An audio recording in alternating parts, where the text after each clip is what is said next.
Bueno, un saludo a todos en Savage Noise Media. Estamos con una gran entrevista. Hoy estamos con el fundador, bajista y vocalista de la excelente banda Tribulation. Él es Johannes Andersson.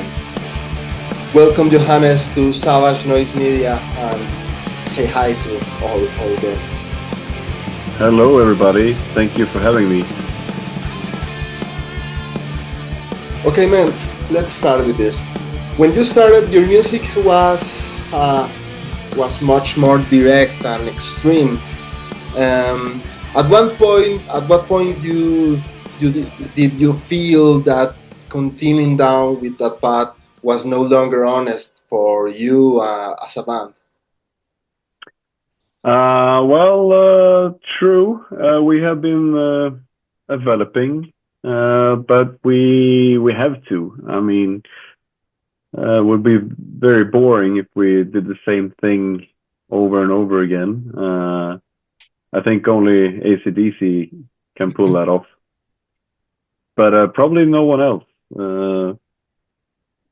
No, but we started off as brutal death metal, if some of you might remember.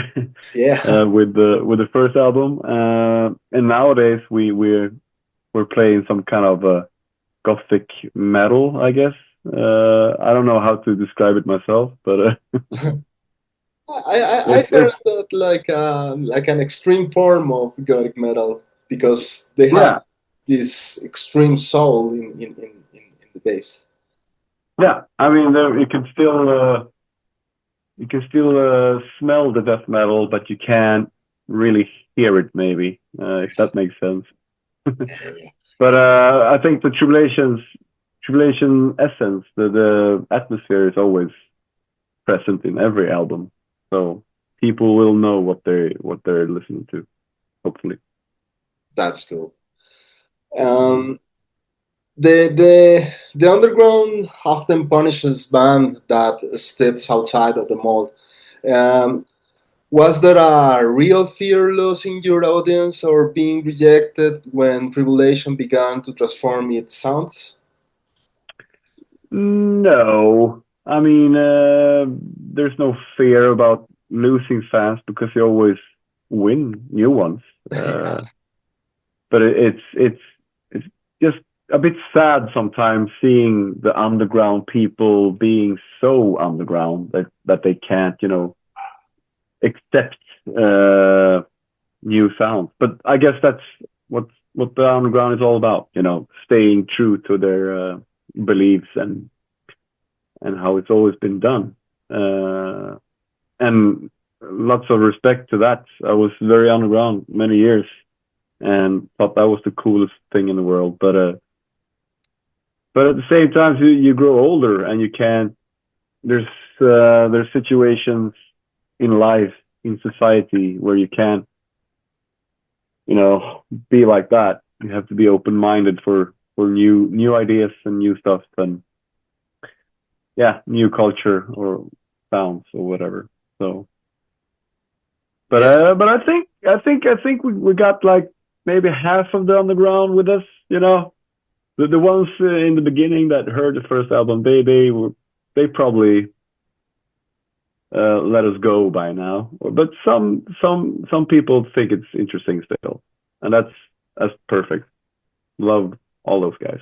So that is really cool, because it's true honest from you, because it's more difficult to have our own message, our own way to do some things, and Tribulation has showed it to everybody that we can have a lot of darkness and a lot of the deep things in our music, without all that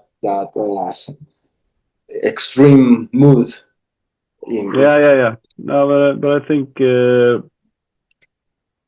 I think people get it. I mean, going mainstream is just for underground people. That could be anything, you know.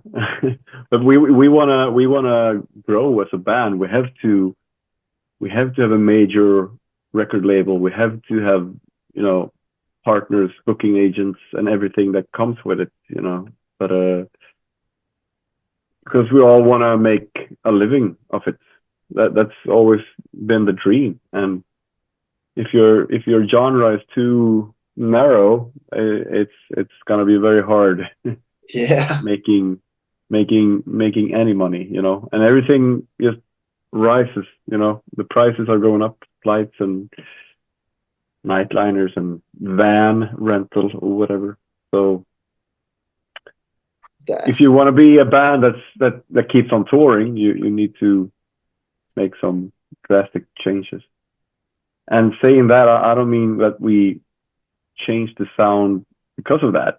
I'm just saying that it's hard being underground, and that's probably why we do have the respect for it. They're still going at it. They're still true to their cause. yeah, yeah. But yeah, Talking with Nagash some months before he say to us that the evolution is part of the human being, and we cannot make that apart in music. no, Um, all that evolution uh, that you give us in the darkness that you give us from your music. Uh, how's your relationship with darkness changed? Do you feel this controlled, or you feel that immersed naturally in your music? I mean it's always a inspiration when we're recording or writing albums. You know, Yeah, that's still the theme. You know, I mean, even if we went more gothic and mainstream now on the latest album, perhaps it's always the same kind of themes. We're not changing our personalities that much. It's just we still worship Morbid Angel, you know, but I love Montejo.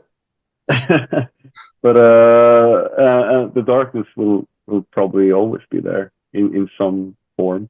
Uh, Yes, so that in your last album, we can see that because is we have a lot of mainstream melodies or something like that, the gothic rock image, and a lot of things like that. But the brutality and the darkness is there. We can yeah, hear that.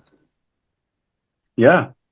I mean, even bands like Creator sings about Satan sometimes, you know. Yeah, And there's also interesting about the underground scene. It feels like sometimes there's a there's a scene going on within the scene. There's like brutal death metal popping up in my social media all the time now. It's like something is happening with a lot of. It's like a everything goes in circles.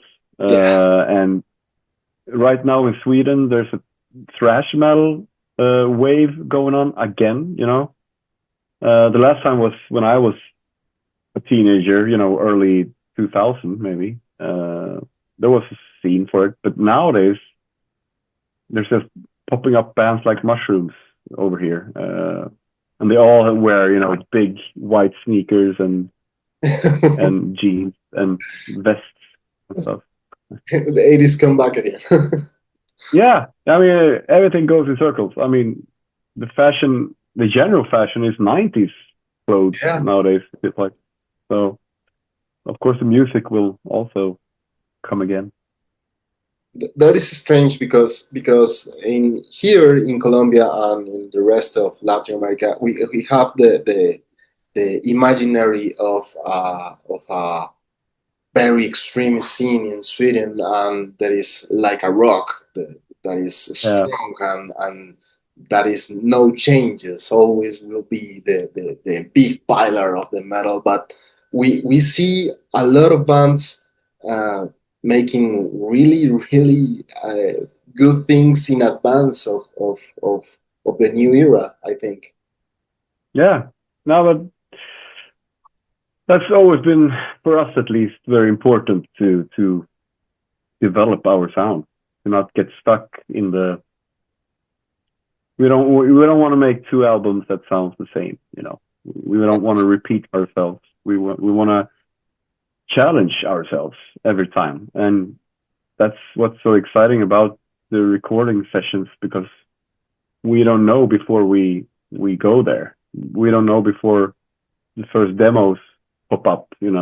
So it's like a twilight zone right now. You don't know what's coming. It's Yeah, but that is kind cool. of exciting. Yeah, Yeah. we'll see. Um, mm, Beyond the sound itself, Revelation has very strong visual identity. I think is imaginary a natural extension of the music, or a way of expressing what sound alone cannot convey. I mean, it's very important, and we always been thinking that to what you see should match what you hear. Basically, that's usually the most pleasurable thing. But we haven't. It's not a. It's not like we have meetings about what to wear or how to do makeup. It's very personal. Everyone does their own kind of thing, but of course within some kind of boundaries. You can't go out in a pink t-shirt maybe, but that no one would. But so of course there is some rules, but it's funny how that part is slower than the sound, maybe the look of it. We've always been inspired by the same kind of looks and artistic vibe to it, when it comes to imagery and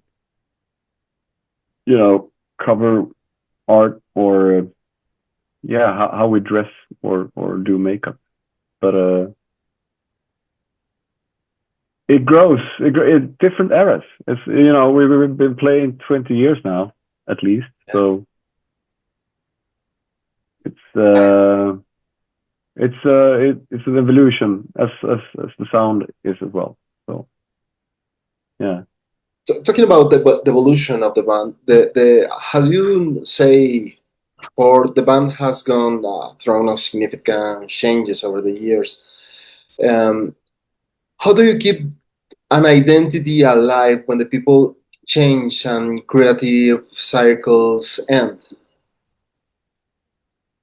Well, you're living in it. You're doing shows instantly after you'll be recording. You're going out on the road usually, and it's for me at least, it's a way of life.